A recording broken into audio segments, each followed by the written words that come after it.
Hello students, we are going to review today adding and subtracting fractions and also using our positive and negative rules along with that. If you will take your pink foldable, we are going to put it down like this and we're going to make the window pane foldable. So you'll see fraction operations in the middle. Fold these two edges in like that with your foldable, and as we go you can take notes and pause as you need to while we are doing this lesson. So let's look at adding fractions first. It says find the least common denominator and rename the fractions using the least common denominator. So if you are already adding 2/3 plus 1/3, you already have a common denominator, but if you have an example like number 1, then you need to rename them with least common denominator. The second step is to add the numerators, keep the same denominators, and you have to remember, apply your rules for integers. Same sign, add and keep the sign for the sum. Different signs, you're going to subtract the two numbers and keep the sign of the number with the highest absolute value. So that is not new, but it is new applying it to fractions. So let's take a look at a couple of examples. If we have 1/3 plus 3/4, we need a common denominator. So you can list the multiples of both 3 and 4.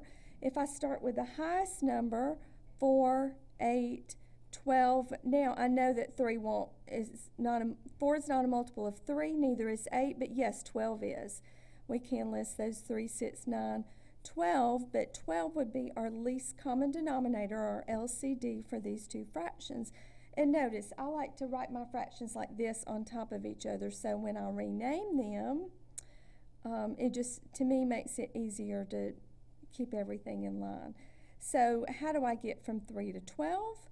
Well, I multiply times 4, so I have to do the same thing to the numerator. 1 times 4 is 4. So 1/3 equals 4/12. For 3/4, go ahead and determine the numerator for 3/4. Okay, 4 times 3 is 12. 3 times 3 is 9. So we've taken care of the first step. The second step, add the numerators. 4 plus 9 is 13, and my denominator stays the same. We apply our rules. Well, this time we're just adding a positive plus a positive, so my answer is going to be positive. We need to add a number 4 here. The last one, and I'm sure you can already guess, but is to simplify the fractions if possible. So 13/12 is an improper fraction.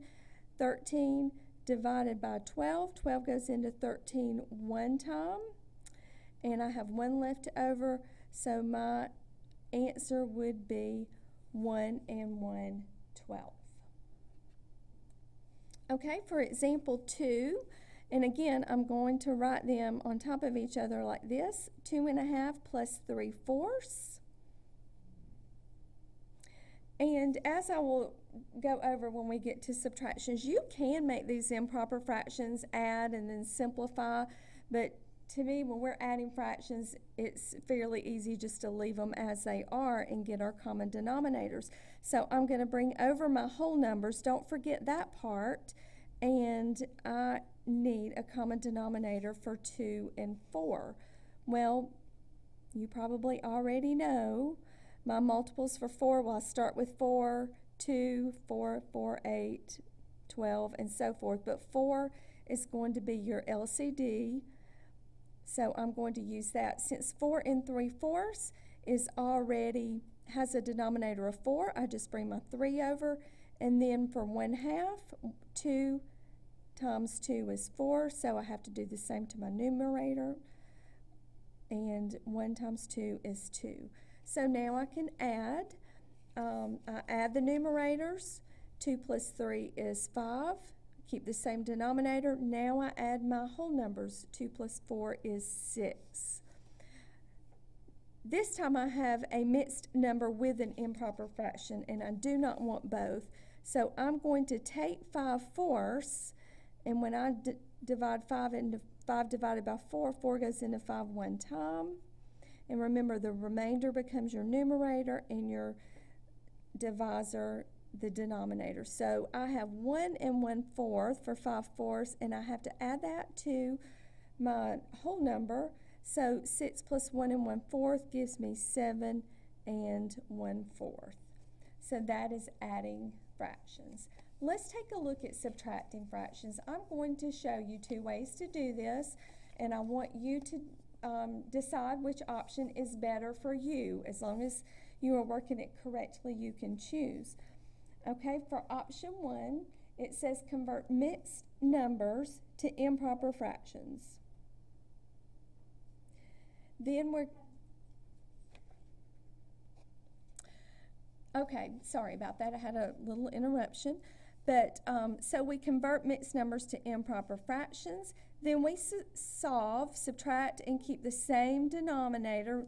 Now remember, you have already, just like we did up here in adding, you have gotten a common denominator. Okay, so we solve, subtract numerators, keep the same denominator, simplify, and then we apply integer rules. And I really should put in here, find the LCD, find the least common denominator if the 2 fractions do not have a common denominator. Okay, so let's go ahead and fill in the notes as well for option 2, and then we'll discuss both of those. So number 1, rename the fraction using the LCD, and again, you have to do that for both options. For mixed numbers, if the top fraction part has a lower absolute value, that's the numerator. If the numerator has a lower absolute value, then we are going to borrow 1 from the whole number and add it back in the fraction. Then we subtract the fractions, we subtract the numerators, and we keep the same denominators.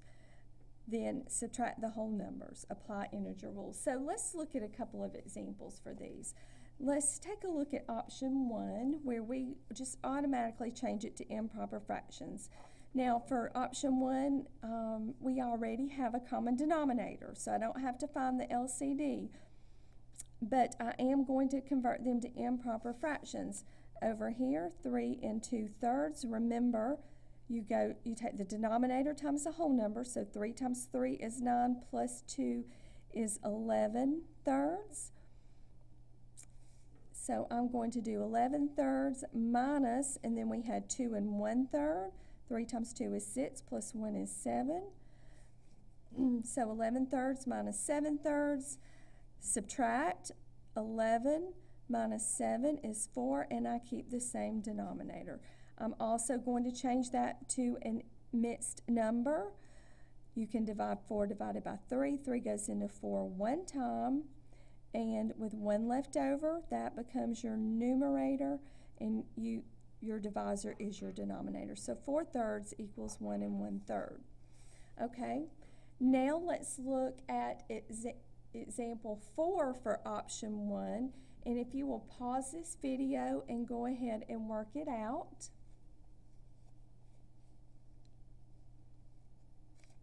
Okay, now let's check. We have negative 5 1/4 minus negative 4 2/3. Okay, so I've got my negatives here and I am subtracting, so I have to remember my integer rules. So I'm going to go to subtract slash slash. So I end up with negative 5 1/4, and I'm adding a positive 4 2/3. Okay, now I'm going to change these to improper fractions. But before we do that, let's go ahead and get a common denominator. For 4 and 3 on this example up here, we already determined that it's 12. Don't forget the 5, so I have 4 times 3 is 12, 1 times 3 is 3. And then for 4 2/3, 3 times 4 is 12. 2 times 4 is 8.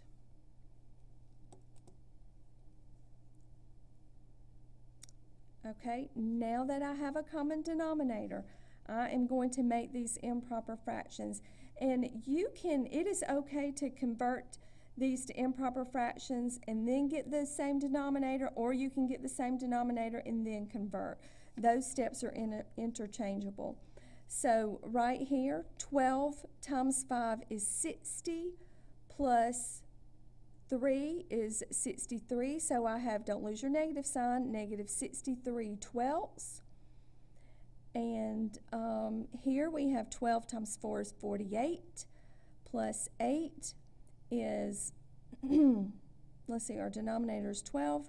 48 plus 8, that would be 56/12. And we've already determined that we have a negative and a positive 4, so I'm going to have to subtract the absolute values, and my answer will be negative. So 63 minus 56, I get 7/12, so my answer is negative 7/12. Okay? All right, now let's look at option 2. We'll go back to example 3. We rename the fraction using the least common denominator. Well, this one's simple because we already have a common denominator. It says for mixed numbers, if the top fraction, now I'm going to go ahead and rewrite this like this. And I don't have to slash because I don't have any negatives in. So it is subtraction, but you can slash, but in this case you don't have to.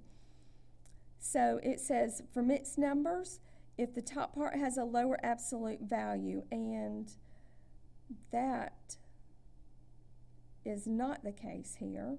So you don't have to rename in this case. So we can simply say 2 minus 1 is 1. The same denominator, 3 minus 2 is 1. So we have 1 1/3. In this case right here, option 2 almost seemed a little bit quicker, but either way is correct. Now let's look at example 4, and let's talk about option 2. Okay, so I'm going to apply my integer rules. I am subtracting a negative, so slash. So what I'm doing is adding a negative plus a positive, and we know that when you add and the signs are different, we really have to subtract, and in this case our answer will be negative. So it says for mixed numbers, let's go ahead and I can use the equivalent fractions I found over here. So I had negative 5 3/12 and 4 8/12. Now, this is where how you regroup. I am not going to do 3 minus 8. 3/12, just looking at the fractional part, is smaller than 8/12. So what I can do is I can borrow 1 whole from the 5, and that becomes a 4. But I can't just drop that. I have to add it back into the fraction in the form of a fraction. Remember, I borrowed 1 from the 5, and I'm going to add it back in. Well, 12 divided by 12 gives me 1.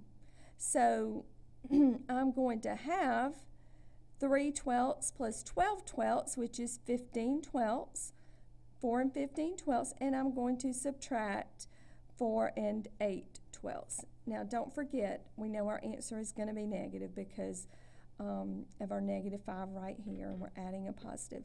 Now, I start with the fractions. 15 minus 8 is 7. My denominator stays the same. 4 minus 4 is 0. So my answer is 7/12. And so you can see, look at this and decide which way is simpler, option 1 or option 2.